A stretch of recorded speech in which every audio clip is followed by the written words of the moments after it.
पैसा कैसे कमाया जाए, ये सवाल और इसका जवाब देने वाली बेशुमार वीडियोस आपको YouTube पे मिल जाएंगी। गरीब हो, आप गरीब क्यों हो? क्योंकि तुम टट्टी करते हो। चल अब इन वीडियोस की वजह से आपने पैसा कमाया हो या ना कमाया हो, लेकिन इन सब ने मिलकर आपको बेवकूफ जरूर बनाया है। बहरहाल, पैसा क्या है? What is money? क्या इस बेसिक से सवाल का जवाब आपके पास है? अब आप सोच रहे होंगे कि ये किस तरह का बचकाना सवाल है। हर कोई तो जानता है कि पैसा क्या होता है। इसका मतलब है कि आप अभी तक मेरे सवाल को सही तरह समझ ही नहीं सके। तो एक बार मेरी ये वीडियो ध्यान से देखें और गौर से सुनें, क्योंकि ये पैसे के इस्तेमाल और इसकी अहमियत के बारे में हरगिज नहीं है, बल्कि मेरी इस वीडियो को देख के आप ये समझ सकेंगे कि कागज का टुकड़ा या एक धात से बना हुआ सिक्का या फिर आपके बैंक अकाउंट में फ्लैश होने वाला बैलेंस आखिर वजूद में कैसे आता है। तो क्या इन सारी बातों का जवाब है आपके पास? अगर नहीं तो इस वीडियो को देखने के बाद आप सबको ये पता चल जाएगा कि आखिर पैसा होता क्या है। और कुछ हो ना हो, मेरी वीडियोस देखने के बाद आप कम से कम इसहाक डार से तो ज्यादा ही स्मार्ट हो जाएंगे। तो चलें शुरू करते हैं ABC ऑफ मनी। हजारों साल पहले जब बार्टर सिस्टम में मौजूद कमियों की वजह से इंसान लेन देन के लिए एक नया तरीका तलाश कर रहे थे, तो उस वक्त ये तय पाया गया कि ट्रांजैक्शंस करने के लिए सिर्फ वही चीज़ इस्तेमाल में लाई जा सकती है जो इन दो तकाज़ों पे पूरी उतरती हो। नंबर 1 थी वैल्यू। वो कोई ऐसी चीज होनी चाहिए थी जो सभी इंसानों की नजर में वैल्यूएबल हो। Somebody listening to us right now who feels like they've been overlooked because they're not good enough. That's not right. You have been hidden because you are valuable.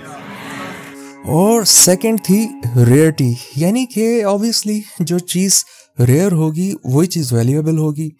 तो किसी चीज का नायाब होना या रेयर होना ही उसको वैल्यूएबल भी बनाता है।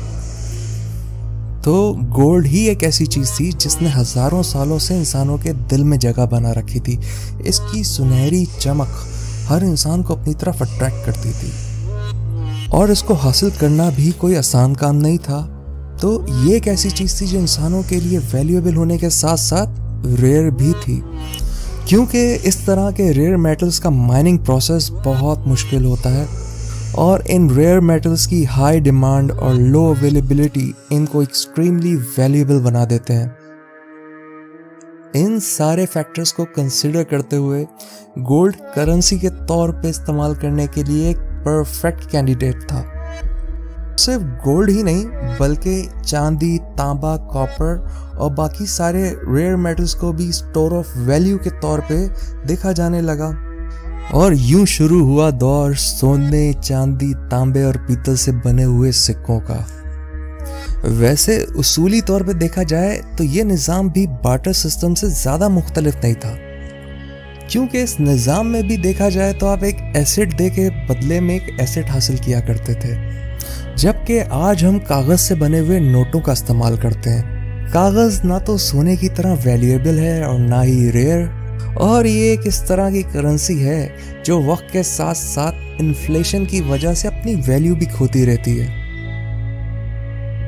जबकि सोना चांदी खुद एक एसेट थे और वक्त के साथ साथ इनकी वैल्यू में भी इजाफा होता रहता था, जो कि आज तक हो रहा है। तो अगर आप जानना चाहते हैं कि सोने चांदी से बने हुए सिक्कों से लेकर कागज से बनी हुई करेंसी तक का सफर कैसे तय हुआ, और जो पेपर करेंसी जिसको हम फिएट करेंसी भी कहते हैं, जिसका इस्तेमाल हम आजकल कर रहे हैं, ये वजूद में कैसे आई, तो मेरी अगली वीडियो ज़रूर देखिएगा और मेरे इस चैनल बैक टू बेसिक्स को सब्सक्राइब करना मत भूलिएगा। Thank you.